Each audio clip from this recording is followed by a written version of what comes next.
Bonjour à tout le monde, bonjour mes frères et mes sœurs. Soyez les bienvenus dans cette chaîne, soyez les bienvenus à l'étude de la parole de notre Dieu. J'espère que vous allez bien et que vous passez une très bonne journée. Moi, je vais très bien par la grâce de Dieu et je passe une très bonne journée.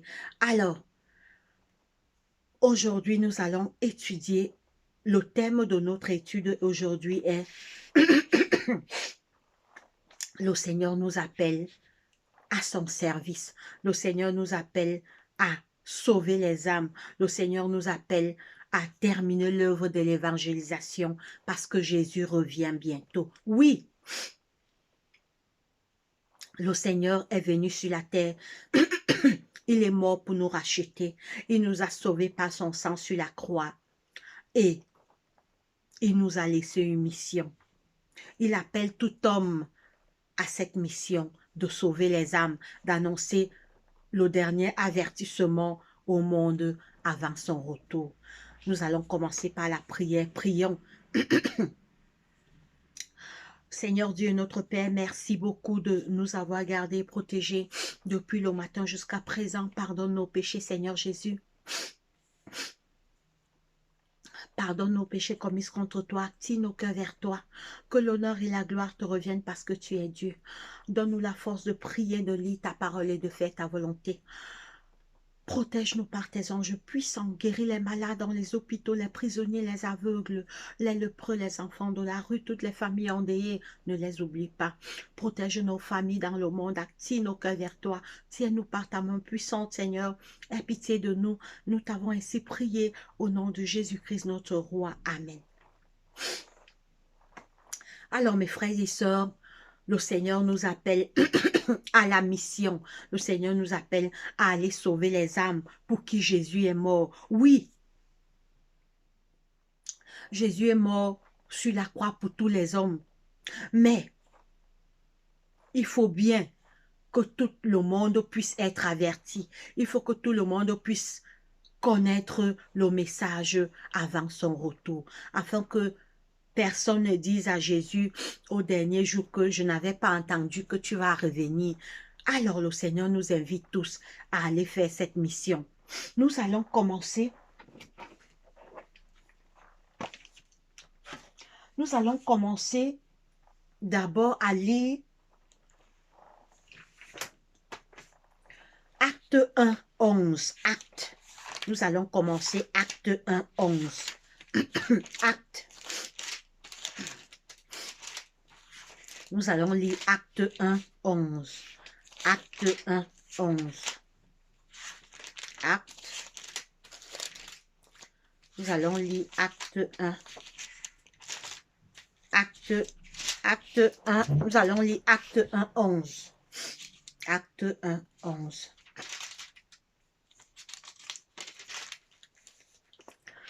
Acte chapitre 1, verset 11, il est écrit. Acte, c'est dans le Nouveau Testament, c'est la page 100. C'est la page 100. Acte 1, 11, il est écrit. Et comme ils avaient les regards fixés, pardon, je commence un peu plus haut, verset 10. Et comme il avait les regards fixés vers le ciel, pendant qu'ils s'en allaient, voici deux hommes vêtus de blanc leur apparurent et dirent, hommes galiléens, pourquoi vous arrêtez-vous à regarder au ciel? Ce Jésus qui a été enlevé du ciel, du milieu de vous, viendra de la même manière que vous l'avez vu allant au ciel. Oh, oui, mes frères et sœurs, quand Jésus retournait déjà après sa mission sur la terre, après avoir racheté l'homme par son sang, Jésus était en train de retourner, alors que les nuages l'enveloppaient. Les disciples avaient les regards fixés en haut. Les disciples ne faisaient que le regarder. Un temps, deux anges ont apparu. Écoutez ce que les anges leur disent aux disciples. Là, c'était les douze disciples qui regardaient Jésus retourner au ciel. Et comme ils avaient les regards fixés vers le ciel pendant qu'ils s'en allaient, voici deux hommes vêtus de blanc leur apparurent et dirent, Hommes galiléens, pourquoi vous arrêtez-vous à regarder au milieu de vous? Au milieu de vous. Pardon, je reprends, excusez-moi. Et comme ils avaient les regards fixés vers le ciel, pendant qu'ils s'en allaient, voici deux hommes vêtus de blanc leur apparurent et dirent, Hommes galiléens, pourquoi vous arrêtez-vous à regarder au ciel? Ce Jésus qui a été enlevé au ciel du milieu de vous viendra de la même manière que vous l'avez vu allant au ciel. Oh! Voilà encore une preuve que Jésus va revenir, à part la promesse qu'il nous a fait dans Jean 14, au verset 1 à 3. Voilà encore une promesse. Quand Jésus partait déjà, les anges avaient les yeux fixés en haut. Les anges regardaient, pardon, les disciples avaient les regards fixés en haut. Ils regardaient Jésus partir. Deux anges leur sont apparus et dirent, Hommes galiléens, pourquoi vous tardez à regarder? Jésus va revenir de la même manière que vous l'avez vu allant au ciel. Oui, Jésus reviendra, mais avant qu'il ne revienne, nous avons du travail à faire. Nous avons une mission à faire. Le Seigneur nous appelle à la mission, celle de sauver les âmes, celle de sauver nos frères, nos enfants, que Satan tortue dans le monde. On a une mission à sauver les âmes, à annoncer la bonne nouvelle, car beaucoup de personnes périssent sans connaître Dieu. Beaucoup de personnes meurent sans connaître l'évangile. Jésus compte sur nous pour annoncer l'évangile. C'est pourquoi il nous a laissé la mission dans Matthieu 28. Voilà le grand mandat qu'il a laissé à tout homme. Il n'a pas seulement laissé ça à une catégorie d'hommes, il a laissé ça à nous tous. Jésus a laissé ça à nous tous. Matthieu 28. Matthieu 28, il est écrit.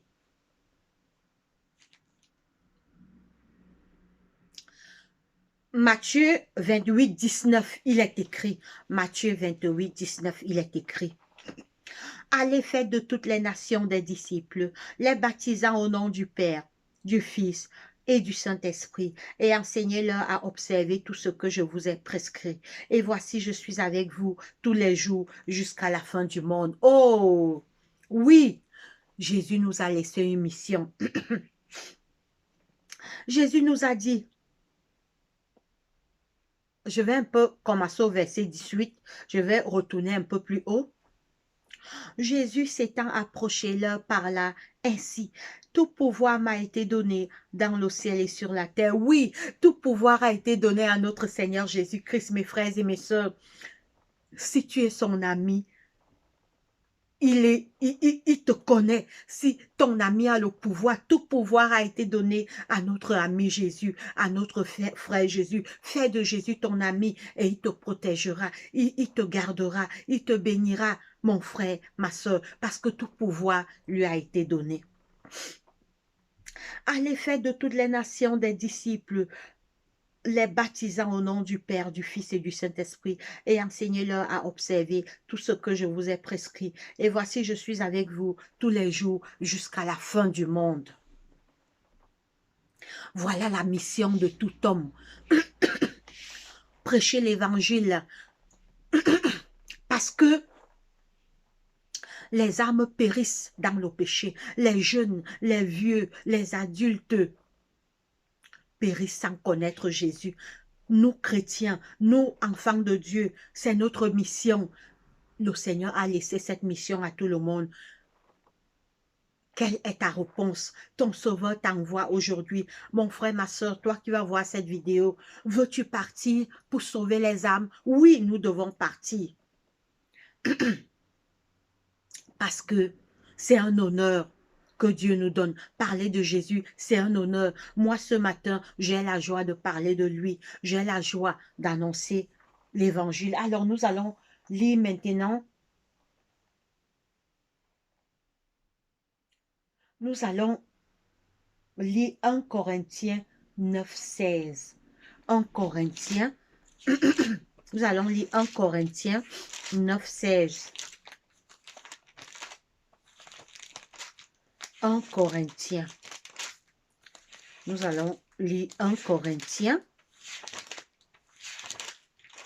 1 Corinthiens 9, 16. Alors,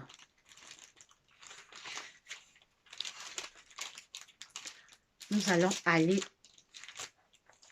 Alors, voilà, j'y suis.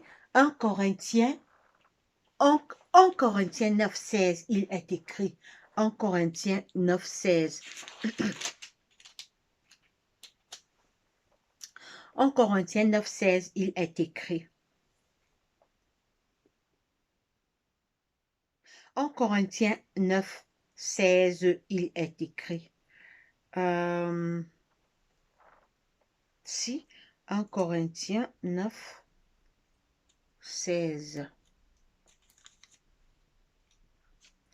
Ah, pardon, je suis à 2 Corinthiens, excusez-moi. J'étais plutôt à 2 Corinthiens, pardon. 1 Corinthiens 9, 16. Voilà, j'y suis. Si j'annonce l'évangile, ce n'est pas pour moi un sujet de gloire, car la nécessité m'en est imposée, et malheur à moi si je n'annonce pas l'évangile. Oh! Oui, c'est l'apôtre Paul qui le disait. Si j'annonce l'évangile, ce n'est pas pour moi un sujet de gloire, mais la nécessité m'est imposée. Si j'annonce l'évangile, ce n'est pas pour me faire voir, ce n'est pas pour avoir les vues, ce n'est pas pour avoir les milliers d'abonnés, mais c'est pour sauver les âmes pour qui Jésus est mort. C'est pour sauver les membres de ma famille afin qu'ils ne périssent pas lors du retour de Jésus. C'est pour sauver mes collègues de travail. C'est pour sauver mes amis et connaissances. Pour leur dire, repentez-vous, Jésus revient bientôt. Acceptez Jésus, il est le seul espoir de votre vie. On va relire ce que l'apôtre Paul dit, mes frères et mes sœurs. Si j'annonce l'évangile, ce n'est pas pour moi un sujet de gloire, car la nécessité m'en est imposée. Mais oui, la nécessité nous est imposée. Ce matin, je parle de la parole de Dieu. Ce n'est pas un sujet de gloire pour moi.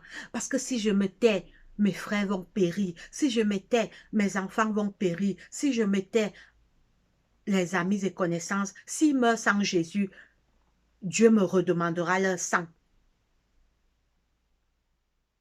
Oui, si je n'annonce pas, je referai encore une autre prédication sur ça, où le Seigneur dit que nous sommes des sentinelles. Et si la sentinelle n'avertit pas et que les personnes meurent autour de nous sans connaître Dieu, Dieu nous redemandera leur sang. Si je me tais, Dieu va redemander. Si je ne dis pas à mes collègues de travail de se repentir, Jésus revient bientôt, Dieu me redemandera leur sang. Oui, la parole de Dieu m'a dit.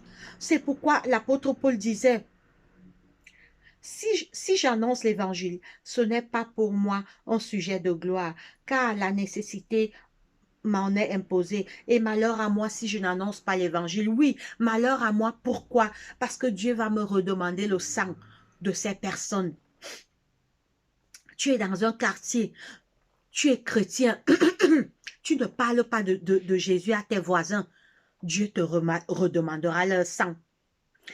Tu es dans ton lieu de travail, tu ne parles pas de Jésus à tes collègues de travail, Dieu te redemandera leur sang, parce que tu étais chrétien, tu connaissais.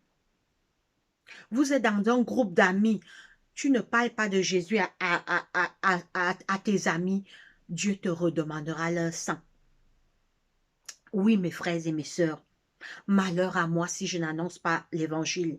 La sentinelle doit avertir. Dieu nous a mis dans la tête comme des sentinelles. Dieu dit que si on n'avertit pas la sentinelle et que la sentinelle perd la vie, Dieu nous redemandera leur sang. Mais si on avertit et que les gens s'entêtent à refuser le salut, ils vont périr, mais on sauvera notre tête. Oui, la parole de Dieu le dit. Je ferai encore une autre vidéo sur ça. Si je fais ma part, comme je fais maintenant, je fais ma mission, j'annonce l'évangile. Parce que quand on annonce l'évangile, c'est pas absolument que les gens se repentent.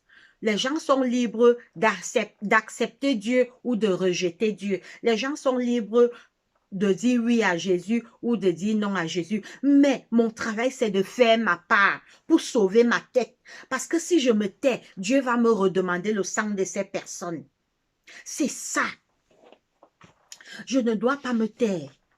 Je dois avertir, je dois annoncer, je dois dire mes frères, bientôt Jésus revient, la fin du monde est proche, je dois présenter l'évangile au monde entier.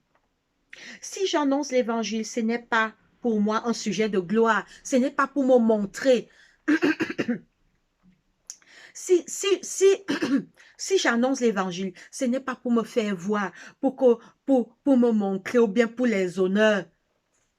La nécessité m'en est imposée et malheur à moi si je n'annonce pas l'évangile. On va maintenant lire. On va lire Matthieu 9, 37. Matthieu 9. Matthieu, on revient dans Matthieu 9, 37. Matthieu 9, 37. Matthieu 9, 37. Matthieu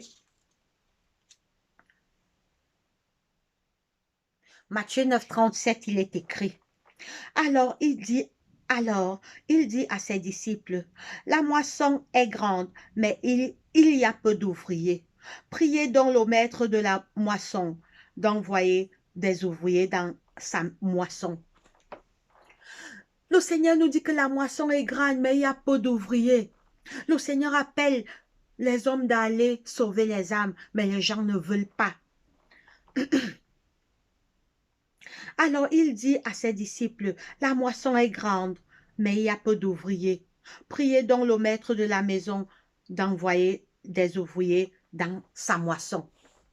On doit prier pour que Dieu, pour que le Seigneur fasse que beaucoup de personnes commencent à annoncer l'évangile, pour que les jeunes, les femmes, les adultes se lèvent afin d'avertir au monde, afin de donner le dernier avertissement du retour de Jésus-Christ. La moisson est grande, mais il y a peu d'ouvriers, dit Jésus-Christ. Les ouvriers sont où? Pourquoi il y a peu d'ouvriers? Parce qu'on est préoccupé par les problèmes de la terre, on est préoccupé par les soucis de la vie.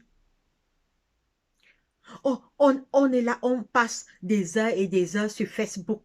On voit tout et n'importe quoi, alors que le Seigneur nous appelle à la mission. Jésus revient bientôt, il faut aller sauver les âmes. Jésus revient bientôt, la moisson est grande, mais il y a peu d'ouvriers. Où sont les ouvriers?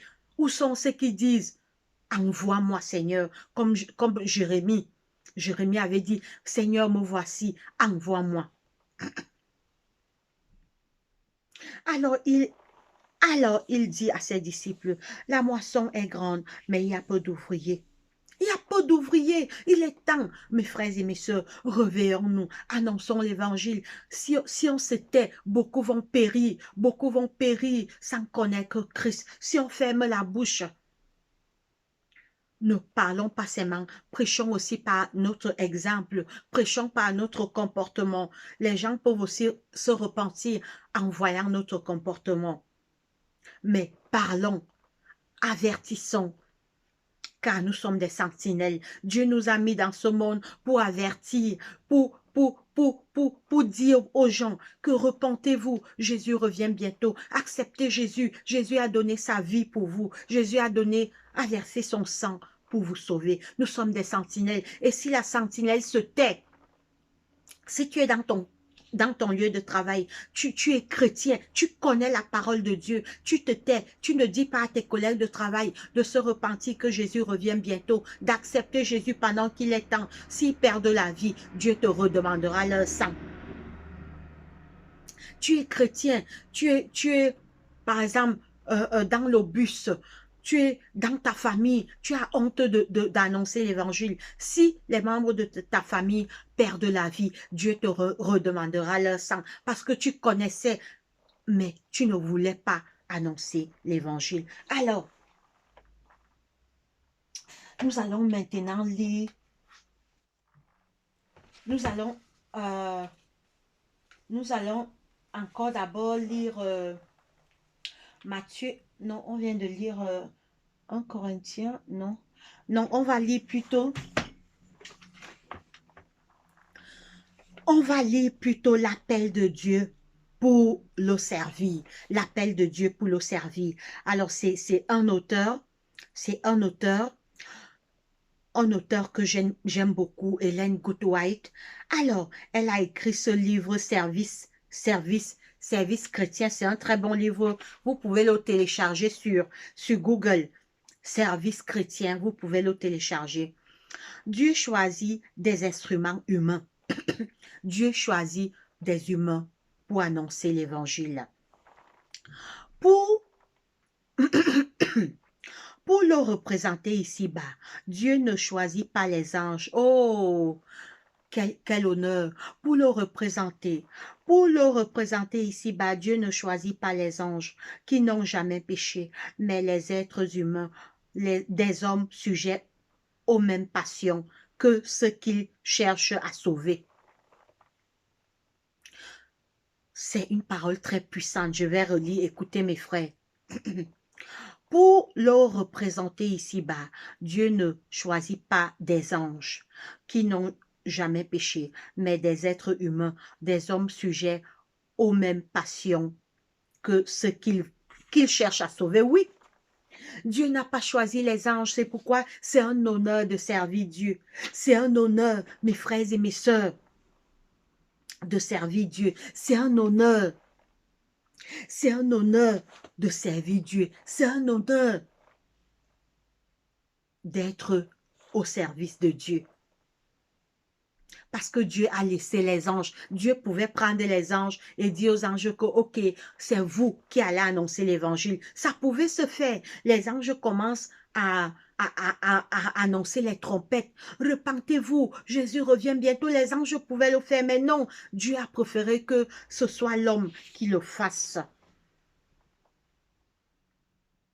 Pour le représenter ici-bas, Dieu ne choisit pas des anges qui n'ont jamais péché, mais des êtres humains, des hommes au sujet, aux mêmes passions que ceux qu'il veut sauver. Donc, nous sommes tous, que ceux qui partent prêcher l'évangile, nous sommes tous des pécheurs, nous sommes tous faibles, nous pouvons tous tomber. C'est pourquoi arrêtez de croire que ceux qui prêchent l'évangile ne peuvent pas tomber. Arrêtez de croire que les pasteurs, les prophètes sont des gens saints. Mais non, on est tous des faibles pécheurs sujets à la tentation. Le Christ revêtit l'humanité pour atteindre l'humanité. C'est un sauveur divino-humain qui devait apporter le salut au monde. Et c'est à des hommes et à des femmes qu'est confiée la tâche de faire connaître les richesses incompréhensibles de Christ. Admirer cette scène épouvante, contempler la majesté divine entourée des 12 qu'elle a choisis. Jésus les met à part pour son service par ses faibles instruments de grâce, à sa parole et à son esprit. Le salut sera à la portée de tous. Oui, Jésus a envoyé les 12 disciples. Ils ne sont plus. Maintenant, c'est nous, c'est toi et moi qui sommes à la dernière génération. Christ t'envoie à sauver les âmes. Christ m'envoie à sauver les âmes. Christ nous envoie en mission, mes frères et mes sœurs. Envoie maintenant des hommes à Jopé et fais venir Simon. Dieu donna ainsi une marque évidente de sa considération pour le ministère évangélique et pour son église organisée. L'ange n'était pas envoyé pour faire à Corneille le récit de la croix. C'est un homme comme le centenier lui-même, enclin aux faiblesses et aux tentations, qui devait lui relater la crucifixion et la résurrection du Sauveur. L'ange envoyé à Philippe aurait pu accomplir lui-même l'œuvre du Christ chez l'Éthiopien, mais ce n'est pas ainsi que Dieu procède. Sa volonté est que collaborent, les hommes collaborent au salut de leurs semblables. Voilà, Dieu préfère que les hommes collaborent au salut de leurs semblables. Il a laissé les anges, mais il compte sur nous. Et c'est un honneur qu'il nous donne. Nous portons ce trésor, déclarait l'apôtre, dans les vases de terre, afin que cette grande puissance soit attribuée à Dieu et non pas à nous.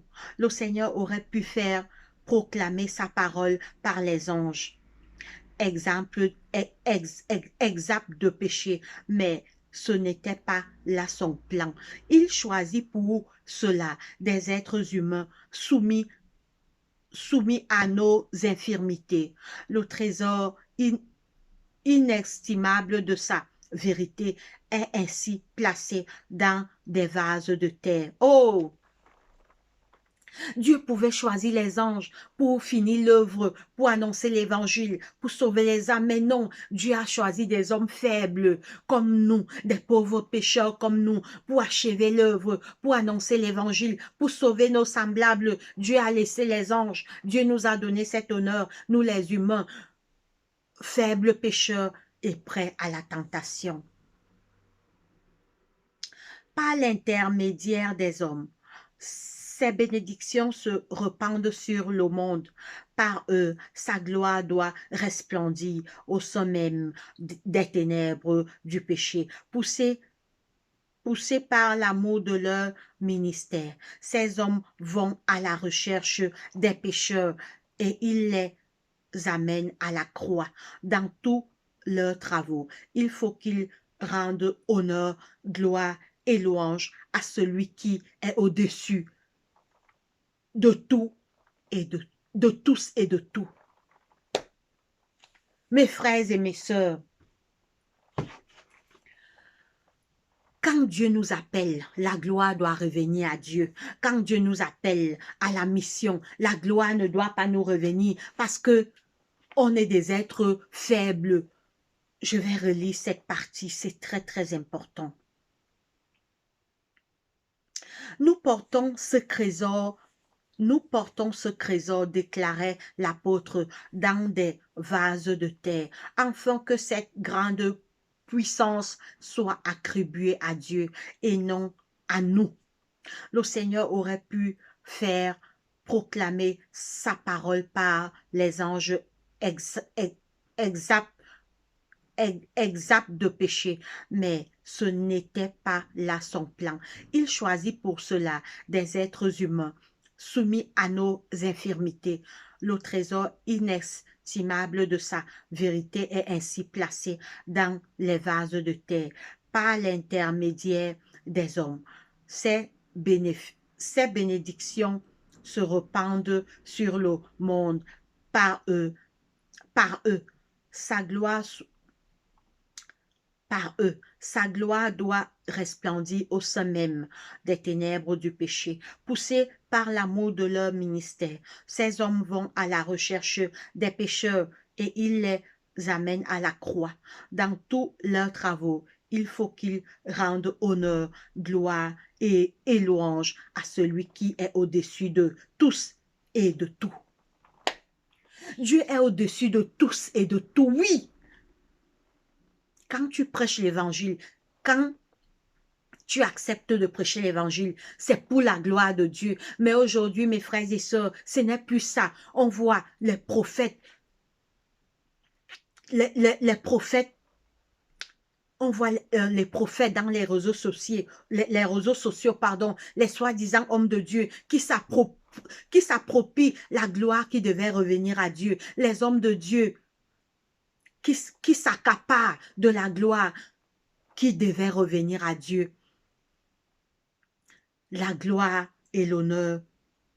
Dans tous leurs travaux, il faut qu'ils rendent l'honneur, gloire et louange à celui qui est au-dessus de tout, de tous et de tout. Oui, on doit rendre la gloire à Dieu. Mais ce n'est pas ce qu'on voit aujourd'hui. Les hommes de Dieu, les prophètes, les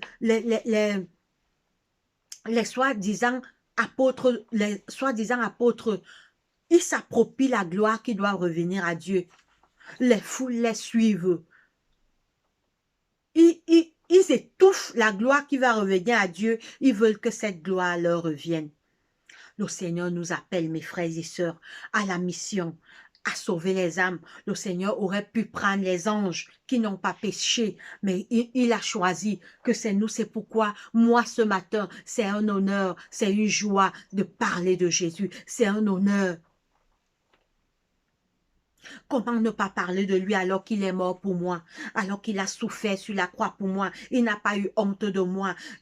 Il était crucifié sur la croix. Mes frères et mes sœurs, est-ce que vous savez que quand on voit souvent le film de Jésus de Nazareth, où on couvre Jésus avec un drap au niveau de ses parties génitales, mais non, la réalité que notre Sauveur était nu. La réalité est que notre Seigneur était nu, comme on l'a accouché. Il n'a pas eu honte de mourir pour moi.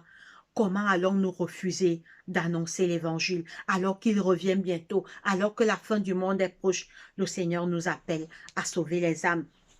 Mais attention, la gloire ne doit pas nous revenir. Je vais relire. On voit aujourd'hui dans les réseaux sociaux les prophètes, les pasteurs, les soi-disant hommes de Dieu qui s'approprient la gloire qui doit revenir à Dieu. Ils se font ils se font des foules. Il faut qu'on parle de partout. Il faut qu'on dise que tout vient d'eux. Mais non, on n'est que des pauvres pécheurs. Dieu nous utilise pour sauver nos semblables que Satan torture dans la vie de péché. Poussés par l'amour de leur ministère, ces hommes vont à la recherche des pécheurs et ils les amènent à la croix dans tous leurs travaux. Il faut qu'ils rendent honneur et gloire et louange à celui qui est au-dessus de tous et de tout. Dieu est au-dessus de tous et de tout. Mais il faut voir ce qu'on voit dans les réseaux sociaux, les prophètes, les soi-disant hommes de Dieu, ils veulent que la gloire leur revienne, alors qu'on doit s'effacer et laisser la gloire revenir à Dieu. Et le Seigneur a dit, vous les reconnaîtrez par leurs fruits. Mes frères et mes sœurs, nous sommes arrivés au terme de notre étude. Le Seigneur nous appelle à la mission. Le Seigneur nous appelle à sauver les âmes. Il est temps de sauver nos amis qui meurent sans Jésus, de sauver nos collègues de travail qui ne connaissent pas Jésus, de sauver nos membres de famille, nos frères et sœurs, nos parents, nos tantes, nos cousins, nos cousines qui ne connaissent pas Jésus. Parlons-leur de Jésus, sinon ils vont périr sans connaître l'évangile, sinon ils vont périr quand Jésus reviendra. Il est temps d'annoncer l'évangile. On a lu, l'apôtre Paul dit que s'il annonce l'évangile, ce n'est pas un sujet de gloire pour lui, non, mais la nécessité lui en est imposée. Il sait que si je me tais, beaucoup de personnes vont périr sans Jésus. Si je me tais, beaucoup de personnes ne seront pas sauvées. Les membres de ma famille, s'ils ne connaissent pas Jésus, ils vont périr. Mes collègues de travail, s'ils meurent sans Jésus, s'ils meurent sans se repentir, je dois le faire. C'est pourquoi l'apôtre Paul disait, la nécessité m'en est imposée et malheur à moi si je n'annonce pas l'évangile. Oui, nous les chrétiens, si on se tait, Dieu nous demandera le sang des personnes qui étaient autour de nous, le sang de nos amis et connaissances. Oui, malheur à nous si on n'annonce pas l'évangile. Il est temps de nous réveiller, jeunes gens, vieux, Jeunes filles, jeunes femmes, surtout nous les jeunes, Jésus compte plus sur nous les jeunes parce qu'on a plus l'énergie que les vieillards. Les jeunes gens, les jeunes filles ont plus d'énergie. Je pouvais, je pouvais aussi, je pouvais aussi me taire, peut-être choisir de parler d'autre chose, mais je choisis de faire cette vidéo parce que c'est nécessaire pour sauver les âmes. Christ nous tend la main, jeunes gens, jeune homme, avec l'énergie que tu as, Jésus t'attend, il compte sur toi pour annoncer le dernier avertissement au monde. Jeune fille, Jésus compte sur toi pour annoncer le dernier avertissement au monde. Même les hommes mûrs, les femmes mûres, Christ compte sur nous tous. Et seule la gloire et l'honneur doivent revenir à l'Éternel. La gloire ne nous revient pas parce que Dieu est au-dessus de tout et de tous. Dieu est suprême, c'est Dieu qui nous a créés. Il est notre Père, on est ses enfants.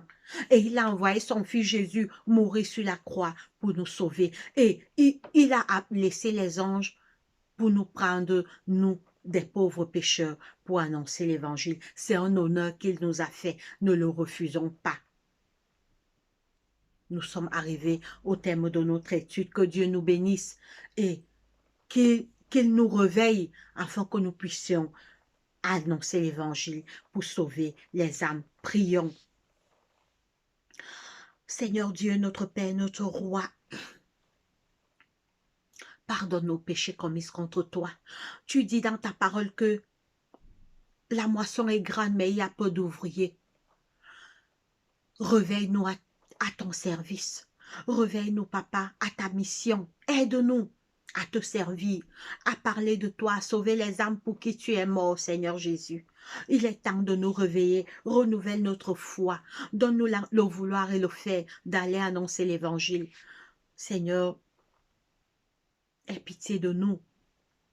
Nous sommes tellement faibles, Papa, mais donne-nous ce courage d'aller sauver les âmes, Papa, car tu reviens bientôt. Attire nos cœurs vers toi, éloigne-nous des mauvaises pensées, guéris les malades dans les hôpitaux, les prisonniers, les aveugles, les lépreux, les enfants de la rue, toutes les familles endeuillées, ne les oublie pas. Viens dans nos familles, protège nos familles, réveille les membres de nos familles dans la prière et dans la lecture de ta parole. Aide-nous tous à te servir et annoncer le dernier avertissement au monde. Viens dans nos cœurs, Seigneur, attire nos cœurs vers toi. C'est au nom de Jésus-Christ, notre Roi et Seigneur, que nous t'avons ainsi prié. Amen. Alors, mes frères et sœurs, nous sommes arrivés au terme de cette étude. Portez-vous bien et passez une très bonne journée. Allez, bye bye.